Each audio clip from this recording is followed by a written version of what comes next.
You're listening to the Retire Coast podcast, where money, business, and lifestyle come together.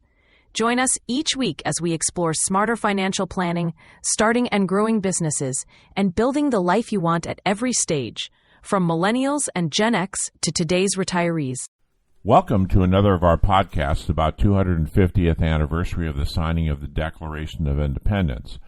I'm going to throw this out there and tell you that there was an individual at the time who could possibly have been the single person other than George Washington responsible for the United States winning the war against Great Britain. And my guess is that the vast majority of you listeners have no clue who this person is, because it's not generally taught in our history.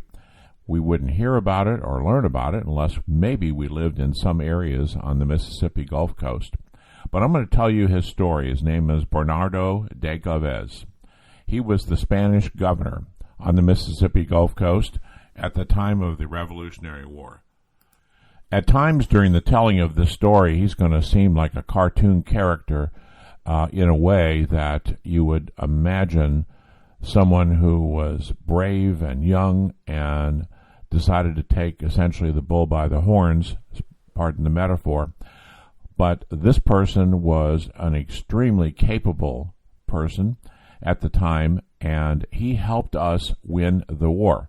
Now, just stay tuned. We're going to have a great dialogue about how this occurred and who this person was and what it meant not only to the Mississippi Gulf Coast and the Gulf Coast in general from Louisiana over to Florida, but what it meant for the American Revolution. This is a story you're going to want to tell others during this year of our 250th anniversary. So please come back and listen to other podcasts from us, and I'll catch you at the end of this dialogue. But retirecoast.com has an extensive article on this topic and many other topics regarding the 250th anniversary. So thank you for listening, and be prepared. You're going to be very intrigued. Welcome back to the Deep Dive. I want to start today by actually just looking at the calendar. Okay. Because it is February 24th, 2026. Do you realize what is staring us right in the face right now? I assume you're talking about the big one. The big one. Yeah. We are just a few months away from the semi-quincentennial. The 250th anniversary. Exactly. July 4th, 2026. It's going to be a massive moment. I mean, you can already feel the cultural machinery gearing up for it, right? Oh, totally. The documentaries are coming out, the fireworks planning, all those biographies hitting the bestseller list. Right. And that is actually what I want to talk about today for this deep dive. Because whenever we hit these big anniversaries, we tend to just hit play on the exact same old playlist. The greatest hits of 1776. The greatest hits. Track 1, the shot heard around the world in Lexington. Track 2, a very cold winter at Valley Forge. Right. Track 3, Washington crossing the Delaware. Yeah. And then the grand finale is the surrender at Yorktown. It's a great playlist. I mean, I love those stories. Me too. They're classics. Yeah. But do you notice something about the geography of that playlist? It's very narrow. Yeah. It's what historians call the Atlantic axis. Right. It's a story that takes place almost entirely in this really thin strip of land between basically Boston and Virginia. And because of that, I think our mental map of the revolution is, it's just incomplete. Oh, absolutely. We think of it as English colonists fighting English soldiers, with maybe a few French guys showing up, late in the third act to help out with the Navy. That is the standard narrative. The French are always the indispensable ally. And look, we aren't here to bash the French. No, of course not. Lafayette, Rochambeau, they were absolutely critical. But if you stop there, you were missing an entire parallel war. A parallel war. Yeah, a conflict that was happening simultaneously, fighting the exact same enemy with the exact same goal of dismantling the British Empire in North America. But it wasn't happening in Philadelphia or New York. No, not at all. It was happening in the swamps of Louisiana, the waters of the Gulf Coast, and the banks of the Mississippi River. Which is what absolutely blew my mind when I started reading the research packet for this deep dive. It's a completely different perspective. It really is. So we are looking at a stack of sources today, but primarily we're leaning on this really comprehensive breakdown by Bill Anderson. Right, from retirecoast.com. Yes, an article titled Spain's Unsung Ally. And the thesis here is pretty radical compared to what I learned in fifth grade history. It directly challenges that whole founding myth that the revolution was just this local, isolated colonial rebellion. Yeah. Anderson argues that it was actually a global world war. And crucially, he makes the case that American independence was purchased with Hispanic silver and blood just as much as it was with American muskets. And the main character of this story, the guy driving this, isn't Washington. It isn't Jefferson. No. It's a guy named Bernardo de Gálvez. And I have to say, after reading through all this, I'm kind of obsessed with him. He is fascinating. He feels like an action movie star just dropped right into the 18th century. He is, without a doubt, the most underrated figure in the entire Revolutionary era. And his story really changes everything about how we view the birth of the United States. So let's do this. Let's shake up the map for you today. We're going to leave the snow of Valley Forge and head down to the humidity of the Gulf. Let's do it. But to understand why this hidden front even matters, we have to understand the board. Right. We have to go back to 1776. What does the world actually look like at that moment? Well, to understand 1776, you actually have to roll the tape back a little further to 1763. Okay, the end of the 7 Years' War. Right, or the French and Indian War, as we usually call it here in the U.S. Yeah. That war was a complete disaster for Spain. Britain won, and they won big. And as part of the peace treaty, the whole map of North America got redrawn. France was basically kicked off the continent. Exactly. And Spain lost Florida to Great Britain. And I think it's important to clarify, when we say Florida in this context, we aren't just talking about Miami and Disney World. No, we are talking about a massive, vital, strategic territory that controlled the entrance to the entire Gulf of Mexico. Right. Losing Florida was a deep humiliation for Spain. It left a gaping hole in their imperial defense. So for the next decade, from 1763 all the way to 1776, Spain is stewing. They're holding a grudge. A massive grudge. They are sitting in Havana and Mexico City, staring across the water at the British flag flying over St. Augustine and Pensacola, and they just want revenge. So when the American colonists start throwing tea in the harbor and shooting at redcoats up in Massachusetts, Spain sees an opening. Exactly. It's the classic enemy of my enemy is my friend situation. Britain is distracted. They're bogged down in a civil war with their own colonies. Right. So Spain looks at this and thinks, this is our chance to get Florida back and knock Britain down a peg. But it's not actually that simple, is it?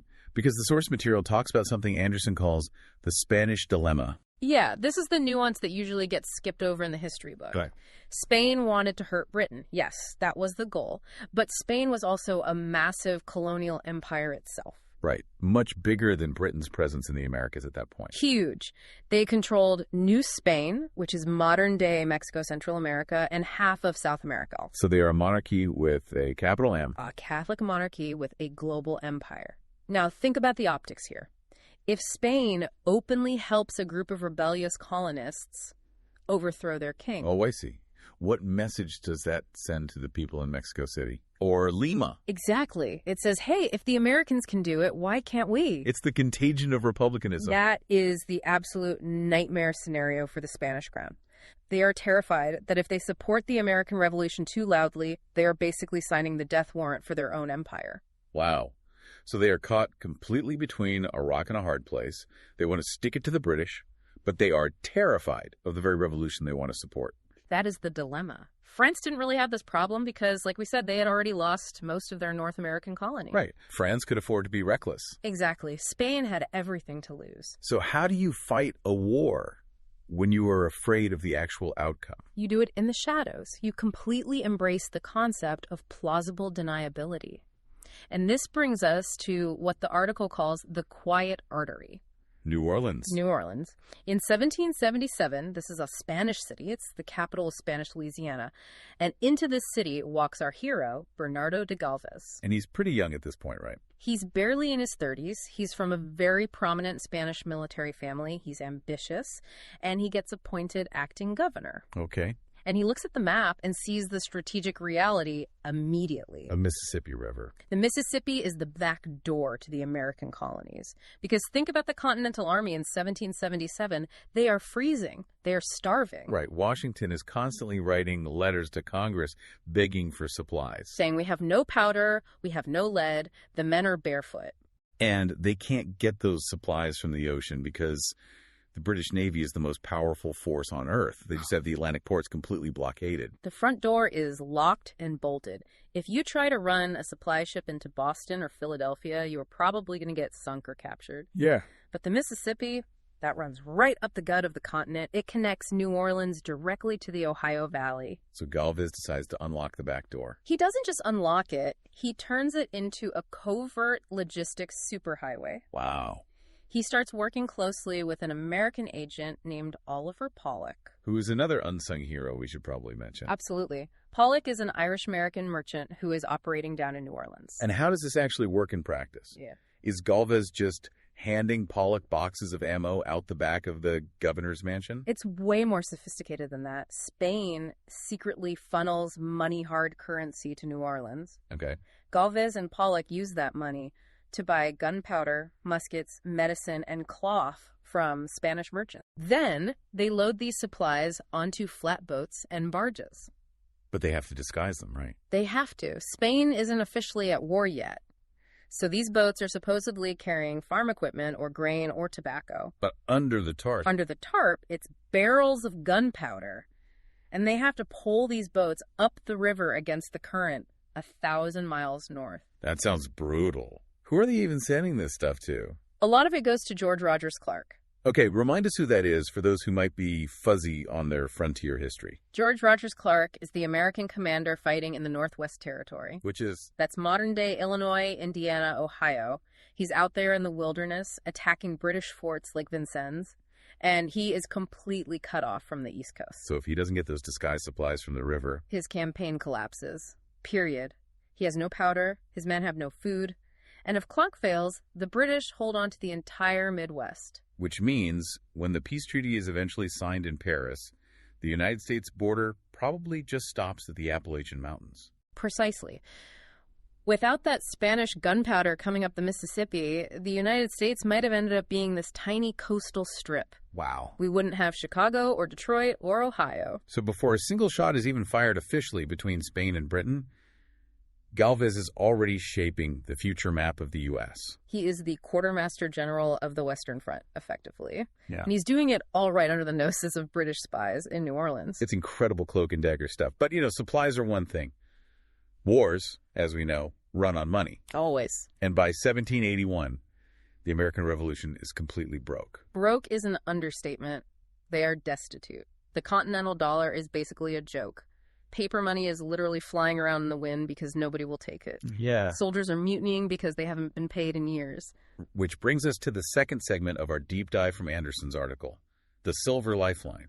Because while New Orleans was the supply hub, the financial engine was somewhere else entirely. It was Havana, Cuba. Now, I think we need to really reframe how we see Havana. Today, we view it through the lens of 20th century politics, the embargo, the Cold War. Right. But paint the picture of Havana in 1780 for us. It was the Wall Street of the Caribbean. Wall Street. It was a bustling, massively wealthy metropolis. It was the clearinghouse for the entire Spanish Empire in the Americas. Okay. All the silver coming out of the mines in Mexico. And we are talking about literal tons of silver flowed through Havana before going back to Spain. So it's basically the bank vault. It is the bank vault of the hemisphere. And in 1781, the Americans and the French desperately need a withdrawal. Because this is the lead up to Yorktown, right? Yes. This is the critical moment of the war. Washington and the French General Rochambeau have a plan. They want to march south to Virginia and trap the British Army under Lord Cornwallis at Yorktown. It's a brilliant plan. It is. But there is a huge snag. They can't afford the gas money, so to speak. Literally. The French fleet, commanded by Admiral de Grasse, is down in the Caribbean. The American army is up in the north. They need to coordinate this massive simultaneous movement. All right. But the French fleet is completely out of provisions. They need food, water, and they need to pay the sailors. And the French government back in Paris has basically tightened the purse strings. They cut them off. Yeah. De Grasse is flat broke. So the entire revolution is just stalled. The checkmate move is set up on the board, but they physically can't move the pieces. Correct. So de Grasse sends a frigate sprinting to Havana, and the message is basically, we need cash and we need it yesterday. If we don't get it, the war might be lost. And how does Havana respond to this? I mean, they aren't even the primary ally. This is an amazing moment known as the Donation of Saavedra. It's named after the Spanish official Francisco de Saavedra who orchestrated it. Go ahead. But it wasn't just him. The request comes in, and the Spanish officials realize they do not have enough time to write a letter to the king in Madrid asking for permission. Because that would take months. Exactly. This is an absolute emergency. Or they just go rogue. They improvise, they empty the royal treasury in Havana. Yeah. But even that isn't enough, so they go to the citizens. They go to the local merchants. Is this where the legend of the ladies of Havana comes in? I read a bit about that in the source. It is. There's this persistent story, and it's debated by historians as to the exact scale of it, that the wealthy women of Havana offered their personal diamonds and jewelry to the cause. Really? Yeah. They allegedly said, take our rings, take our necklaces, just fund the fleet. That's incredible. Whether it was diamonds or just merchant capital pooling together, the result was massive. Anderson's article notes they raised over 1 million silver pesos. Wow. And they did it in like 24 to 48 hours. 1 million pesos. Mm-hmm. In 1781, that is an astronomical amount of money. It is the difference between victory and defeat. They load all that silver onto a fast ship, race it to the French fleet, and suddenly the gears start turning again. The machine turns back on. That money bought the meat and the bread for the sailors. It paid the soldiers.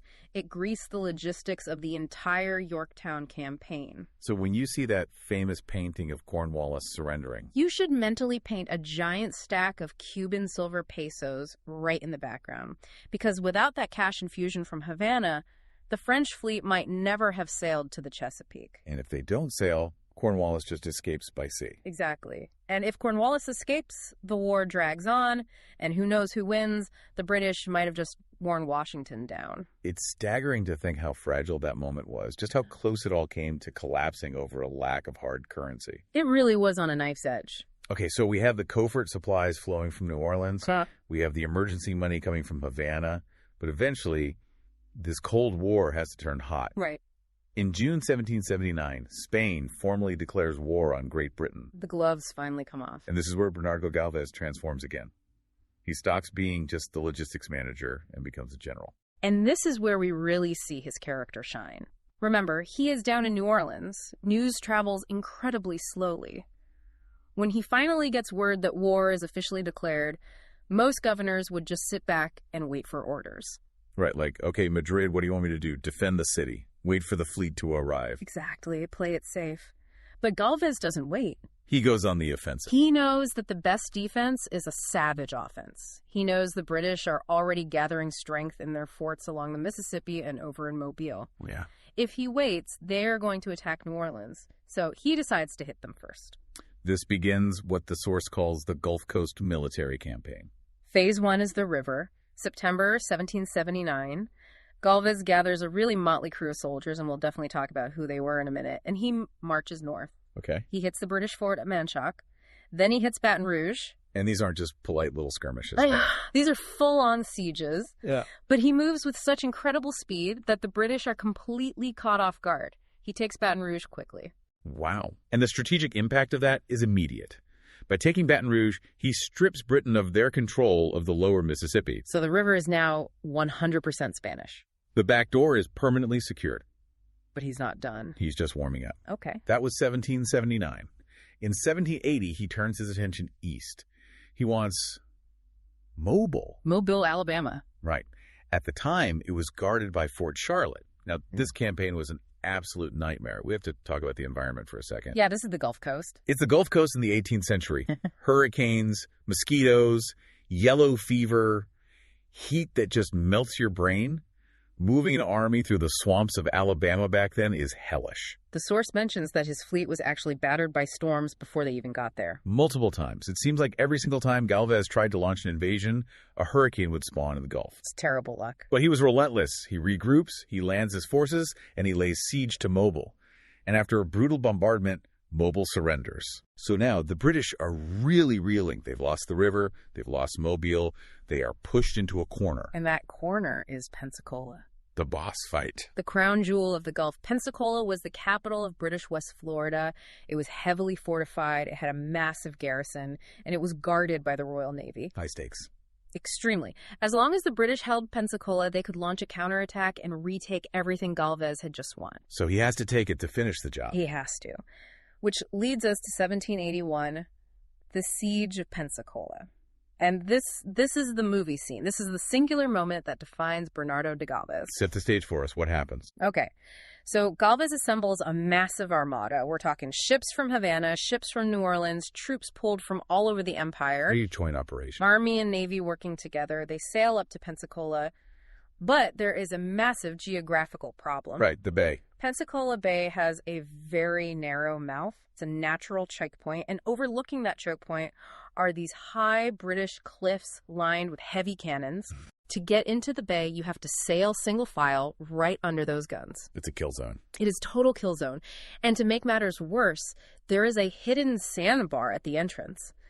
The water is incredibly shallow. If you run aground, you are a sitting duck. So they arrive. The entire Spanish fleet is sitting outside the bay. And what happens? The flagship, which is a huge ship called the San Ramon, tries to go in. It hits the sandbar. It gets stuck for a terrifying moment, manages to free itself, and retreats back out to sea. Panic. Total panic. The Navy commander, Admiral Uriart, is completely spooked. He looks at the narrow channel, he looks at the British guns, and he says, "That's it. We are not going in. It's suicide. I am not losing the King's fleet today." So the whole invasion is just paralyzed. Completely. The army is sitting out there on the transport ships. They can't land without the Navy's heavy guns for protection. Gálvez is the head of the army, but he can't order the admiral to do anything. They are of equal rank. Oh, the bureaucracy. They get into a massive argument, screaming at each other, but the admiral refuses to budge. So Gálvez is watching his entire years-long campaign fall apart just because the Navy got cold feet. Exactly. And this is where he goes completely rogue. He realizes he can't use military authority to move the Navy, so he has to use psychology. What does that mean? He has to use shame. What does he actually do? He takes his own personal ship. It's a small brig called the Yorktown. It is not a massive warship with thick armor. Right. He boards it. He hoists his personal rear admiral's flag so everyone knows exactly who is on board, and he sends a message to the stubborn admiral. And he sent a gift, too, right? I love this detail in the source. He sent a cannonball, a literal iron cannonball, and the message attached to it said, essentially, "Here is the bullet that will kill me. I'm going in alone. Yo solo." Yeah. Yo solo, I alone. And he orders his captain to set sail. I want you to imagine the scene. You have the entire Spanish Armada, dozens of massive ships just sitting at anchor, watching. Yeah. And out from the line comes this one little ship, sails full, heading straight for the death trap. The British must have been so confused. They probably couldn't believe their eyes at first. But then they opened fire. The source says the water was just churning with cannonballs, splashes everywhere, sails getting torn to shreds. And where is Gálvez? He stands right on the deck, in full uniform, refusing to take cover. He just sails right down the throat of the British defenses. And he makes it. He sails past the guns, clears the sandbar, and drops anchor safely inside the bay. And then he fires a 15-gun salute back at his own fleet. That is the ultimate mic drop. It worked flawlessly. The rest of the fleet was completely humiliated. The regular sailors on the other ships started shouting at their officers. The admiral had no choice. Because if he stayed outside, he would look like a coward forever. Exactly. So one by one, the rest of the fleet hoisted their anchors, braved the fire, and followed the Galvestown into the bay. He literally unlocked the siege by sheer force of will. He shamed them into victory. Once the fleet was inside, they could safely offload the heavy artillery and the troops. And the siege began in earnest. How long did it last? It was a brutal, weeks-long pounding, serious trench warfare. And how did it finally end? With a bang.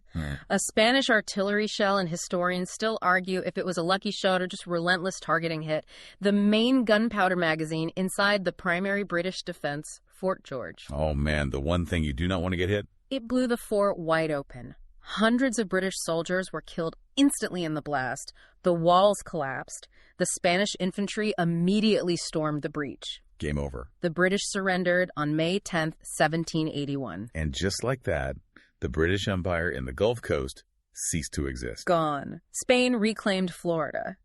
But let's connect this back to the broader picture, back to Yorktown. Right. Why does a battle down in Florida matter to George Washington up in Virginia? It's the resources. The diversion of troops. Right. Exactly. The British had to pour thousands of troops, dozens of ships, and millions of pounds into defending Pensacola and Mobile from Gálvez. Yeah. Every single soldier fighting Gálvez in the swamps of Florida was a soldier not fighting Washington in the Carolinas or Virginia. So Gálvez was essentially protecting the American southern flank the entire time. He was keeping the back door closed to the British. Think about it. If Gálvez loses, those British troops march north. They reinforce Cornwallis. And suddenly the odds at Yorktown look very, very different. Completely different. Now, I want to pause on something you mentioned earlier because it's really important. You said Gálvez marched with a motley crew. Yes. Because we have this very specific, ingrained image of the Revolutionary War. It's white guys in blue coats fighting white guys in red coats. Maybe some Hessian mercenaries thrown in. Right. The traditional painting. But if we looked at Gálvez's army standing outside Pensacola, what would we actually see? You would see the face of the Americas. It was an incredibly diverse force. The source breaks it down beautifully. Tell us about the roster. You had Spanish regulars, obviously. Yep. But you also had French Creoles from Louisiana. You had German settlers who had moved to the region. You had Irish volunteers. Yeah.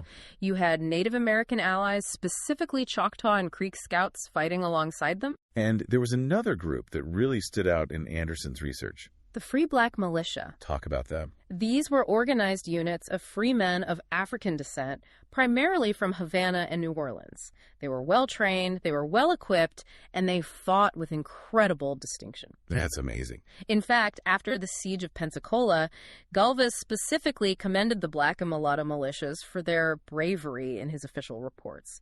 He said they bore the brunt of the fighting in the trenches.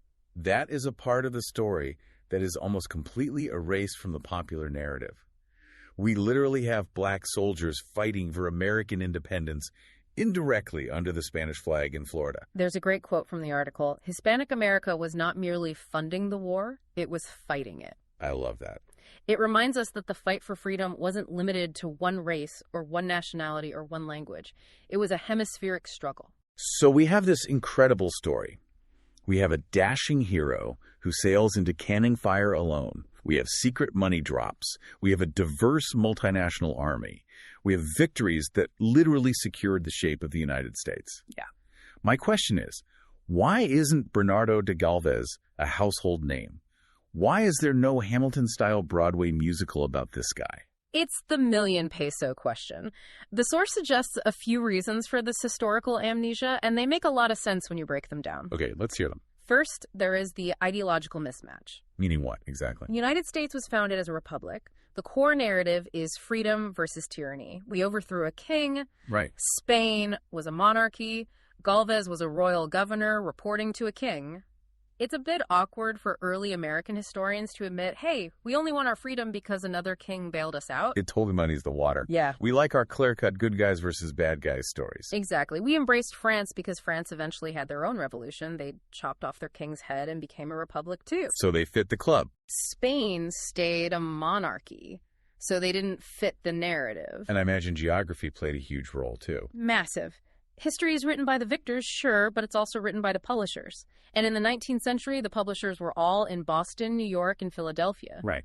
To a historian living in Boston in 1850, Florida and Louisiana felt like foreign countries. They were the distant frontier.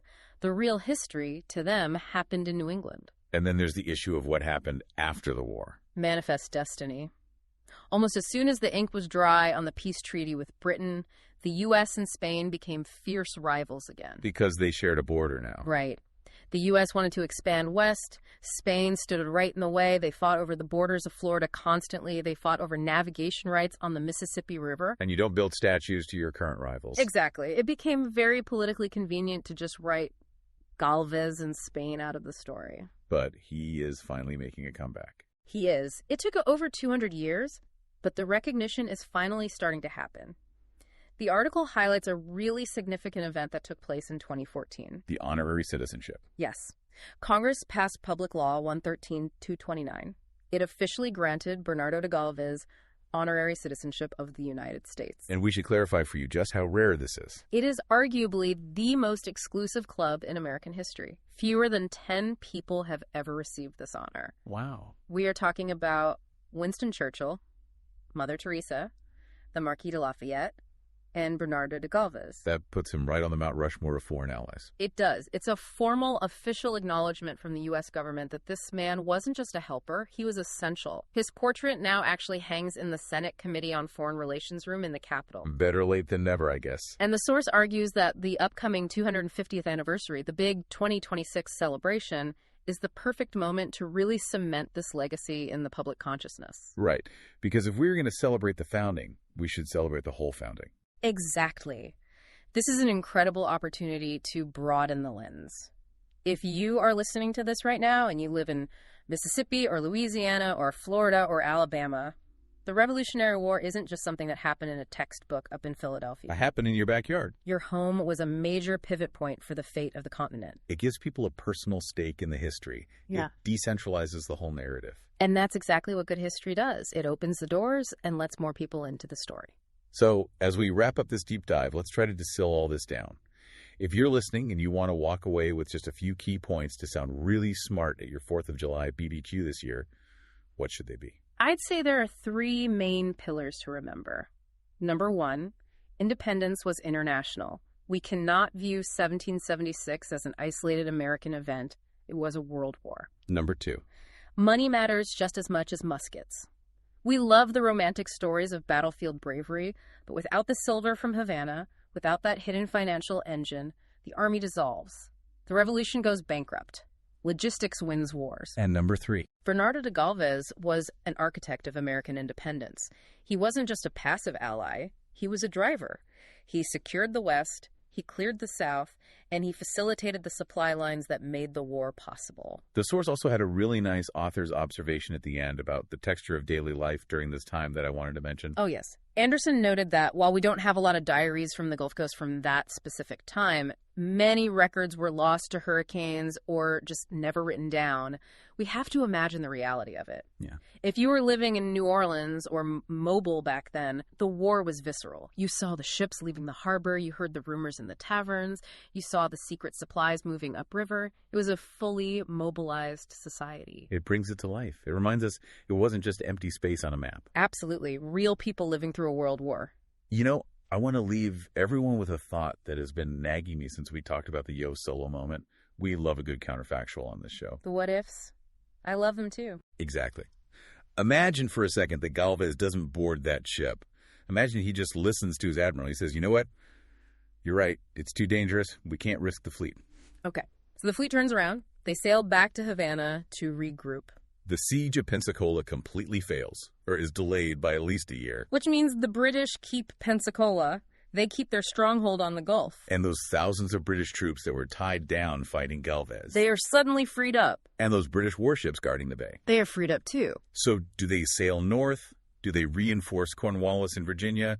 Does that British Navy squadron in the Gulf sail up to the Chesapeake and break the French blockade? It is entirely possible, highly likely even. And if that happens, does Yorktown even happen? Or does the American army, starving and broke, finally just collapse? It is not an exaggeration to say that the entire outcome of the American Revolution, the very existence of the United States, might have hinged on the absolute audacity of one Spanish guy in his 30s deciding to sail a boat by himself into a harbor. That is a terrifying and wonderful thought.